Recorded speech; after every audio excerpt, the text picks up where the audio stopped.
नमस्ते आप सभी को। वर्तमान समय में पूरी दुनिया प्राकृतिक आपदाओं और तेजी से विस्तार होते हुए रोगों से इतनी पीड़ित है कि कोई मार्ग ही नजर नहीं आ रहा। धरती का बढ़ता हुआ तापमान, पिघलती हुई बर्फ, बाढ़, नष्ट होते हुए वन्य जीव, समुद्रों में फैलता हुआ कचरा, ये सारी की सारी जो प्राकृतिक आपदाओं जैसी स्थिति है, ये न केवल वर्तमान के लिए बल्कि भविष्य के लिए भी खतरे की घंटी बन चुकी है। इसके साथ ही कम्युनिकेबल व नॉन कम्युनिकेबल डिजीज ने भी इतना भयावक रूप ले लिया है कि क्योर नाम का शब्द बड़ा ही महंगा, प्रसिद्ध व असंभव सा प्रतीत होने लगा है। क्या आप जानते हैं इन दोनों प्रकार की चुनौतियों का हमारी लाइफस्टाइल से बड़ा ही गहरा संबंध। आश्चर्य हो सकता है आपको ये सुन के, लेकिन ये पूर्णतः सत्य है। सुबह से लेकर शाम तक हम ऐसे सैकड़ों कार्य करते हैं जो ना केवल इस प्रकृति को बल्कि आपके स्वास्थ्य को भी गंभीर नुकसान पहुंचा रहे हैं। लाइफस्टाइल से जुड़े हुए एक बिंदु की मैं इस वीडियो में चर्चा करूंगा जिसके नुकसान के बारे में शायद आज तक हमने सोचा ही नहीं है। जी हाँ, मैं बात करूंगा टूथपेस्ट की, जिसको आप एक समय नहीं बल्कि दो समय प्रयोग कर रहे हैं। इस पूरी वीडियो को मैंने 3 भागों में बांटा है। पहला और दूसरा भाग टूथपेस्ट का प्रकृति और आपके स्वास्थ्य पे किस तरीके से नकारात्मक प्रभाव पड़ रहा है उस पर चर्चा करूंगा, और तीसरे वीडियो में मैं आपको समाधान की तरफ लेके जाऊंगा। आइए देखते हैं। सो फाउंडेशन की एक रिपोर्ट के अनुसार हर साल पूरी दुनिया में लगभग 1.5 बिलियन टूथपेस्ट ट्यूब्स या तो मैदानों में या समुद्रों में डंप की जा रही हैं। पूरी दुनिया में लगभग 200 करोड़ टूथपेस्ट ट्यूब हर साल प्रयोग की जाती हैं। इन प्लास्टिक ट्यूब्स को बनाने के लिए अधिकतम पॉलीइथिलीन व पॉलीप्रोपिलीन का प्रयोग किया जाता है। और आपको जानकर ये बड़ी हैरानी होगी कि दोनों प्रकार के प्लास्टिक रिलाय करते हैं क्रूड ऑयल पर। जी हाँ, क्रूड ऑयल यानी कच्चा तेल, जो बाद में बड़ी बड़ी रिफाइनरीज में जाके पेट्रोल, डीजल और एलपीजी आदि में कन्वर्ट होता है। आइए अब इस टूथपेस्ट ट्यूब में प्रयोग होने वाले इस क्रूड ऑयल का गणित जानने का प्रयास करते हैं। दोस्तों, एक 100 ml की टूथपेस्ट ट्यूब बनाने के लिए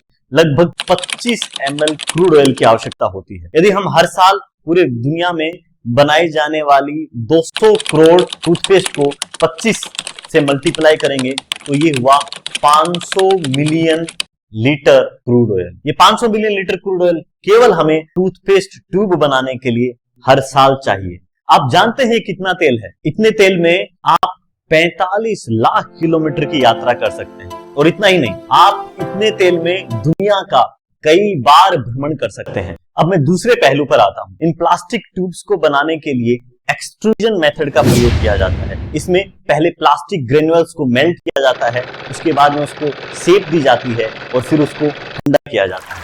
इस पूरे प्रोसेस में जो एनर्जी एक्सपेंडिचर होती है उससे पूरे एटमॉस्फेयर में एक्सट्रीम कार्बन रिलीज होता है। 1 किलो प्लास्टिक बनाने के लिए लगभग 6 किलो कार्बन एटमॉस्फेयर में रिलीज होता है। यदि हम एक टूथपेस्ट में प्रयोग होने वाले प्लास्टिक की जो वेट है उसको 30 ग्राम मान के चलें, तो इसका मतलब एक टूथपेस्ट ट्यूब बनाने में लगभग 180 ग्राम कार्बन एटमॉस्फेयर में रिलीज होता है। और यदि हम हर साल पेस्ट ट्यूब बनाने में उत्पन्न होने वाले कार्बन की मात्रा देखेंगे तो ये लगभग 3.6 मिलियन टन होती है। आइए आपको एक और हास्यास्पद लेकिन गंभीर सत्य से अवगत कराता हूं। ये पेस्ट एक ऐसा पदार्थ है जिसको संभालने के लिए एक नहीं बल्कि दो सहारों की आवश्यकता होती है। एक सहारा तो मैंने आपको बताया कि पेस्ट डालने के लिए प्रयोग किए जाने वाली प्लास्टिक टूथपेस्ट ट्यूब। एक दूसरा सहारा जिसकी आवश्यकता ज्यादा होती नहीं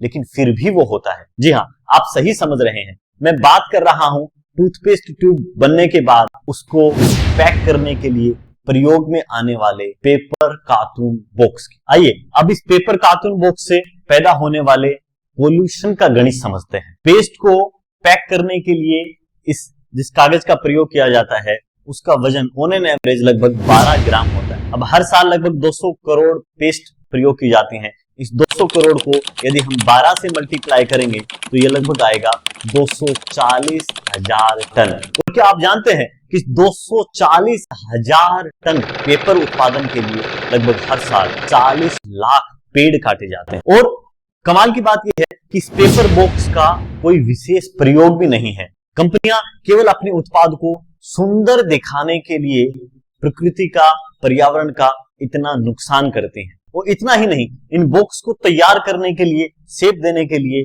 जो एनर्जी एक्सपेंडिचर होती है, उस एनर्जी एक्सपेंडिचर से लगभग 225,000 टन कार्बन रिलीज होता है एटमॉस्फेयर। एक दो कंपनियों ने इन टूथपेस्ट ट्यूब व उनके बॉक्स से पैदा होने वाले इस भयावह प्रदूषण को देखते हुए कुछ अच्छे प्रयास भी किए हैं, जैसे उन्होंने SDPE high density polyethylene plastic, recyclable plastic को अपनी कंपनी में जगह दी है। लेकिन रिसाइक्लेबल और रिसाइकिल्ड, इन दोनों शब्दों में जमीन आसमान का अंतर है। यदि आज मैं दुनिया की सबसे बड़ी अर्थव्यवस्था यूएस की भी बात करूं, तो उसमें भी आज के समय रिसाइकलिंग रेट केवल 30% ही है।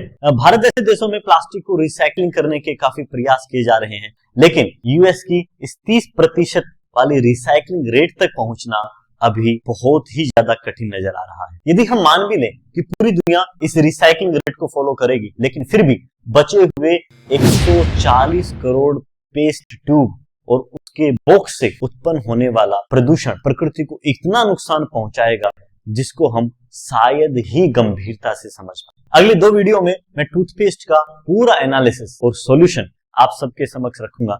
तब तक आप अपने स्वास्थ्य का ध्यान रखें और अपने आसपास की प्रकृति का ध्यान रखें। धन्यवाद, नमस्ते।